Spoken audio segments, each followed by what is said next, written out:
इस सीरीज का नाम है मेरियान 2019। शुरू में हम मेन कैरेक्टर एमा को देखते हैं जो एक मशहूर राइटर थी। वो एक विच यानी चुड़ैल जिसका नाम मेरियान था उसके बारे में कहानियां लिखा करती थी। उसकी ऐसी कहानियों को लोग काफी पसंद भी किया करते थे और इसी वजह से एमा इतनी मशहूर थी। ये काम वो काफी सालों से करती आ रही थी, मगर अब वो मेरियान के बारे में कहानियां लिखना बंद कर देती है क्योंकि अब उसे ऐसे लगने लगा था कि मुझे ऐसी डरावनी कहानियों की जगह कुछ अच्छा लिखना चाहिए। उसने अपनी किताब में सिर्फ यही लिखा था कि एक लड़की के सपनों में मेरियान विच आकर उसे तंग करती है और उसकी ये कहानी बेहद ही मशहूर हो गई थी। इस किताब ने बहुत पैसे कमाए थे, लेकिन अक्सर एमा अपनी पुरानी जिंदगी के बारे में सोचकर बहुत ज्यादा परेशान हो जाती है, जिसके बाद वो बहुत सारी शराब पी लिया करती है। उसके साथ काम करने वाली लड़की जो उसकी काफी अच्छी दोस्त भी थी, एमा का बहुत ख्याल रखती है। अब यहाँ हमें एक और बात पता चलती है कि एमा के सपने में खुद मेरियान आया करती थी जो उसको काफी डरा देती थी। अब रोज रोज अपने फैंस चाहने वाले लोगों से मिलना, उनकी किताब पर साइन करना ये एक राइटर के लिए आम बात होती है। इसी तरह एक दिन एमा जब ये सब कर रही थी तभी उसके पास एक लड़की आती है जो उसकी बहुत बड़ी फैन थी। कहती है कि मेरियान इस दुनिया में आ गई है, उसने मेरी मॉम को अपने कंट्रोल में किया हुआ है, जिससे एमा अब तुम्हारी और तुम्हारे चाहने वालों की जिंदगी को खतरा है। अगर तुमने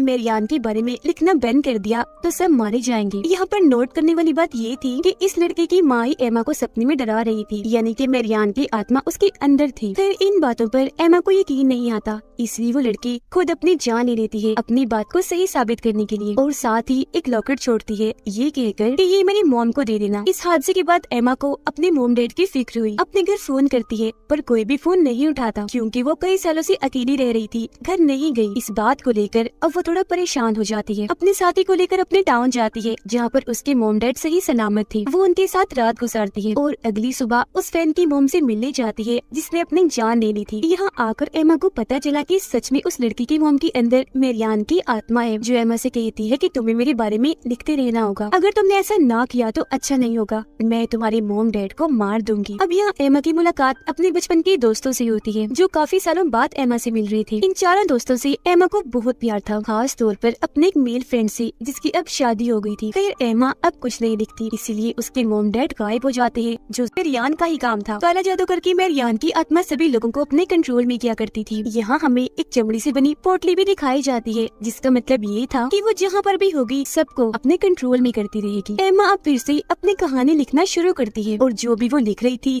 सब कुछ सच होता जा रहा था, जिसके फौरन बाद एमा की मोम खुद ब खुद घर वापस आ गई। पर उनकी हालत बहुत खराब थी क्योंकि अभी भी वो मेरियान के कब्जे में ही थी और एमा को बुरा भला बोलने लगती है। लेकिन यहाँ उसके डैड अभी भी गायब थे क्योंकि मेरियान चाहती थी कि एमा अभी भी उसके बारे में लिखती रही। यहाँ पर अब उसकी मदद एक इंस्पेक्टर करता है जो काले जादू के बारे में बहुत अच्छे से जानता था और एमा का बहुत अच्छा दोस्त भी था। लेकिन यहाँ पर अजीब बात ये थी कि मेरियान दिन में भी लोगों के दिमाग को अपने कब्जे में कर सकती थी और जो चाहे वो नजारा दिखा सकती थी। अब एमा के इस टाउन में आते ही हम समझ पाते हैं कि आखिर हुआ क्या था, मेरियान भी कौन थी और बार बार एमा के सपनों में क्यों आती थी। तो मेरियान 1587 में ट्यूसडे के दिन पैदा हुई थी और जब वो 7 साल की हुई तो उसका घर जलकर राख हो गया, जहाँ से सिर्फ मेरियान और उसकी बिल्ली ही बाहर आई। फिर मेरियान को उसकी बहन ने पाल पोस कर बड़ा किया, मगर वो जगह भी जल्दी खत्म हो गई। यहाँ पर अजीब बात ये थी कि सब मारे गए, सिर्फ मेरियान और उसकी बिल्ली ही बच गई। फिर 17 साल की उम्र में उसकी शादी हुई, उसका एक बच्चा भी हुआ। पर जब वो 3 साल का हुआ तो मेरियान ने खुद ही उस बच्चे को आग के काफी नजदीक रख दिया जिससे वो जलकर मारा गया। इसके बाद उसके 2 और बच्चे हुए, लेकिन उन्हें भी एक दिन वो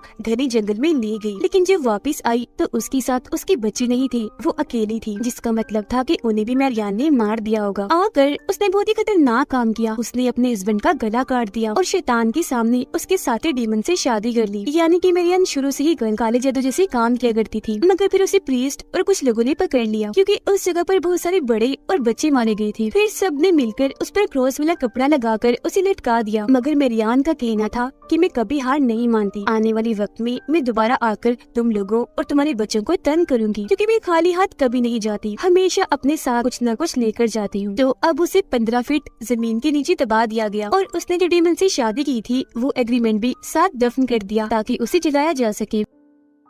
प्रीस्ट उसे जलाने में नाकाम रही तो ऐसे ही उसे दफन कर दिया गया। यानी कि मेरियान को ठीक तरह से कभी खत्म ही नहीं किया गया था। उसकी कब्र बिल्कुल एमा के घर के सामने थी। इसीलिए बचपन में एक बार एमा उसके पास गई जहाँ छोटा सा सुराग था। उसने जब सुराग के अंदर देखा तो एक अजीब सी आवाज सुनाई दी कि मेरियान उसके जरिए दुनिया में आना चाहती है। यानी कि मेरियान ने एमा को ही चुना था कि वो ही इसे इस दुनिया में दोबारा लाएगी। तो तब से एमा को मेरियान की डरावने सपने आने लगे। बचपन से वो मेरियान को अपने सपनों में देख रही थी। तो जब थोड़ी बड़ी हुई तो इस सब के बारे में उसने अपने दोस्तों को बताया। वो सभी मिलकर रात के वक्त मेरियान की आत्मा को बुलाने का जादू करती है, जिसमें वो कामयाब रही। पर मेरियान की आत्मा एमा के अंदर आकर सबको डरा देती है, जिससे यहाँ पर उसकी एक दोस्त तो बहुत ज्यादा डर गई और एमा से बात करना भी बंद कर देती है। अब जब मेरियान की आत्मा उसके अंदर आई तो उसने एमा के दोस्तों को ये कहा कि तुम सब जिनसे प्यार करती हो उन सबको मुझसे खतरा है। जिसके बाद जो दोस्त एमा से बात नहीं कर रही थी, एमा उससे बात करने के लिए उसकी छोटी बहन के पास स्कूल में जाती है ताकि उसके जरिए वो बात कर सके। जहाँ पर उस बीच मेरियान ने आकर उसकी दोस्त की बहन को मार दिया और ये सब कुछ एमा अपनी आंखों से देख चुकी थी। पर इस बारे में एमा ने किसी को कुछ भी नहीं बताया क्योंकि वो इस हादसे की वजह से बहुत डर गई थी। एमा अब चर्च में जाकर फादर से मिलती है। फादर उसे बताते हैं कि मेरियान की आत्मा तुम्हारे साथ जुड़ चुकी है और वो इतनी आसानी से तुम्हारा पीछा नहीं छोड़ेगी। अगर तुम सबकी भलाई चाहती हो तो ये टाउन छोड़कर चली जाओ। अब एमा जानबूझकर अपने टाउन में बुरे बुरे काम करने लग गई, जिस वजह से उसके मॉम डैड ने उसे बाहर भेज दिया और फिर वो एक मशहूर राइटर बनी। और यही वजह थी कि अपने इस पास्ट की वजह से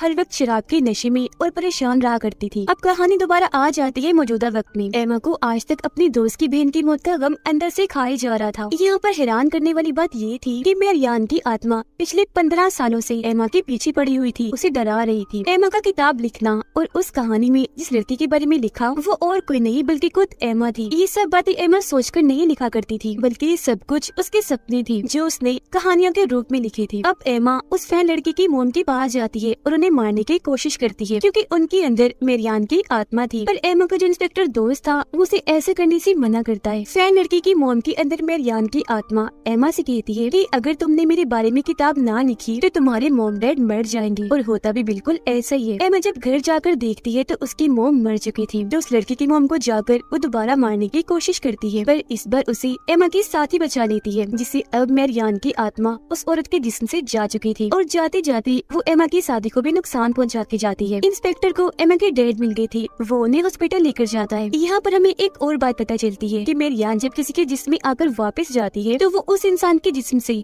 कोई न कोई चीज लेकर जाती है। जैसे कि उस औरत के जिस्म से निकलने से पहले वो उसकी आंखें ले गई और उसको अंधा कर दिया। एमा अब उस औरत से दोबारा मिलती है जो नॉर्मल हो गई थी। कहती है कि तुम्हें उसके बारे में लिखते रहना होगा, अगर तुमने लिखना छोड़ दिया तो वो सबको मार देगी या फिर मेरी तरह सबको नुकसान पहुंच जाएगी। ये सब कुछ सुनकर एमा काफी परेशान हो गई। उधर इंस्पेक्टर ने इस केस की अच्छे से जांच की। वो एमा से मिलकर उसे बताता है कि जो कहानियाँ तुमने अपनी किताब में लिखी है ऐसा कहीं न कहीं जरूर हुआ है। जैसे एक बालू ने पूरी बेसबॉल टीम को मार दिया। वहाँ पर सबका ये कहना था कि हमने बालू को बोलते हुए सुना, जिसका मतलब था कि ये सारी कहानियाँ मेरियान ही एमा से लिखवा रही थी, जिससे ये सब असल दुनिया में सच हुआ करता था। ऐसा इसलिए होता था कि जो भी मेरियान के बारे में पढ़ता था वो उसके बारे में ही सपने देखता था। उसके बारे में जो जितने ज्यादा सपने देखेगा मेरियान उतनी ही ताकतवर होगी और बाकी जो लोग मारे जाते थे उनसे तो इसी ताकतें मिलती ही थी। और इस तरह से मेरियान ने एमा से खुद को जोड़ लिया था। यहाँ पर एमा का इंस्पेक्टर दोस्त ये प्लान करता है कि हम सब मिलकर मेरियान विच को उसके असल नाम मेरियान से बुलाएंगे, जिससे उसे आना ही होगा क्योंकि विच अपने असली नाम को झुटला नहीं सकती। पर मेरियान ने इस बीच एमा के 2 दोस्तों के बच्चे चुरा लिए थे ताकि वो एमा को ब्लैकमेल कर सके। उसके सभी दोस्त वापस उसी लाइट हाउस में जाते हैं जहाँ पर 15 साल पहले इन्होंने मेरियान को बुलाया था जादू करके। अब इससे पहले वो इसे दोबारा बुलाते वो एमा की साथी के अंदर आ गई जो हॉस्पिटल में थी, जिसको वहाँ पर एमा के डैड ने भी देख लिया था। वो नर्स को मारने ही वाली थी पर तभी वो दोस्त मेरियान को बुला लेती है और वो एमा की साथी को छोड़कर चली जाती है।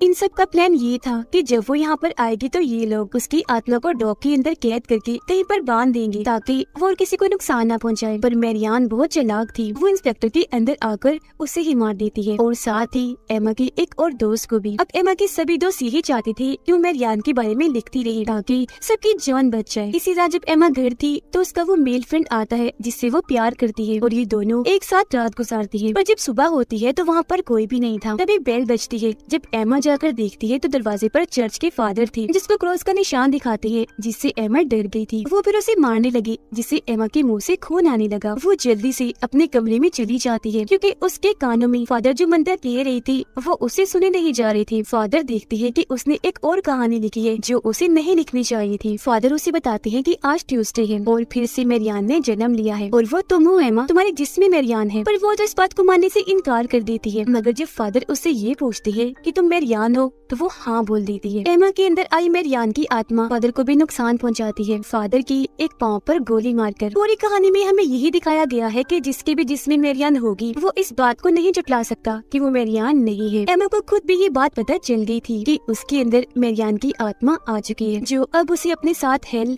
जहन्नुम में ले जाना चाहती थी। वो एमा को अपनी कब्र की तरफ ले जाती है। उसको मेरियान की लाश मिलती है जो अब तक बिल्कुल सही सलामत थी। वो एमा को कहती है चलो मेरे साथ मेरी दुनिया में। उधर असल दुनिया में एमा की तो समझ गई थी कि वो खतरे में है। वो एमा के घर जाकर उसके गले में अपना एक ताकतवर लॉकेट पहना देती है जो उसकी जान बचा सके, क्योंकि एमा का जिस्म इस दुनिया में था, सिर्फ उसकी आत्मा मेरियान के साथ हेल में जा रही थी। जिससे होता ये है कि हेल में एमा उसके साथ जाने से मना कर देती है। मतलब एमा अब अपने होश में आ गई थी। एमा खुद को मारना चाहती थी ताकि उसके साथ साथ मेरियान भी खत्म हो जाए, पर मेरियान उसे रोक रही थी। उधर फादर भी मेरियान की कब्र के पास पहुंचकर आग लगाना चाहते थे ताकि वो एमा को बचा सके। उधर अब मेरियान की दुनिया हेल में एमा के पास बेसबॉल बैट था जिससे वो मेरियान की आत्मा को मारती है और असल दुनिया में उसकी दोस्त एमा को बचा लेती है खुद को गोली मारने से। फादर भी मेरियान की कब्र को आग लगा देते हैं, पर मेरियान की आत्मा ने उन्हें अंदर खींच लिया था, जिसमें जलकर मेरियान की आत्मा तो खत्म होती है, साथ में फादर भी मारे जाते हैं। एमा की डेट बिल्कुल ठीक हो गई थी। उनका रिश्ता एमा के साथ काफी अच्छा हो गया था, जो आज से पहले नहीं था। एमा को उसके साथी भी वापस मिल गई थी, मगर उसके बोलने की ताकत जा चुकी थी, क्योंकि मेरियान जाते जाते कुछ न कुछ साथ ले जाती है। वो दोनों टाउन को छोड़कर जा रही थी। जाते हुए सबसे मिलती है। यहाँ पर एमा अपने मेल फ्रेंड से मिलकर उस रात के बारे में बताती है कि तुम आए और हमने रात साथ गुजारी थी। मगर वो ये सुनकर हैरान हो जाता है क्योंकि वो आया ही नहीं था। उसे गुस्सा आ गया और वो यहाँ से चला गया। यहाँ पर एमा बहुत परेशान हो जाती है। वो अपने साथी से पूछती है क्या तुम्हें भी मेरियान काले समंदर के पास लेकर गई थी? तो वो कुछ नहीं कहती, पर अचानक से बोल पड़ती है कि हाँ हाँ मैंने भी हेल को देखा है। एमा हैरान होते हुए फिर से पूछती है, पर वो कुछ नहीं बताती। एमा को सारे रास्ते उल्टी आ रही थी। उसके साथ ही उसके लिए प्रेगनेंसी किट लेकर आती है, चेक करने के लिए कि कहीं वो माँ तो नहीं बनने वाली। एमा कहती है क्या मजाक है, ऐसा कुछ नहीं हो सकता, मेरी शादी नहीं हुई। लेकिन जब वो टेस्ट करती है तो सच में वो माँ बनने वाली थी। अब यहाँ उसके माँ बनने की दो वजह हो सकती है। हो सकता है उस रात एमा की दोस्त के रूप में डीमन आया हो। वो रात एमा के साथ रहा क्योंकि वो मेरियान को दोबारा जिंदा करना चाहता है और एमा के पेट में मेरियान का ही रूप है। दूसरी वजह ये हो सकती है कि उस रात मेरियान ने खुद उसके दोस्त को अपने कंट्रोल में करके एमा के पास भेजा हो ताकि एमा के जरिए मेरियान का दूसरा जन्म हो, मतलब वो एमा से पैदा हो, क्योंकि शुरू से उसने एमा को ही चुना। आपको क्या लगता है कमेंट सेक्शन में जरूर बताइएगा। और इसी सीन और सस्पेंस के साथ ही ये सीरीज इधर ही खत्म हो जाती है।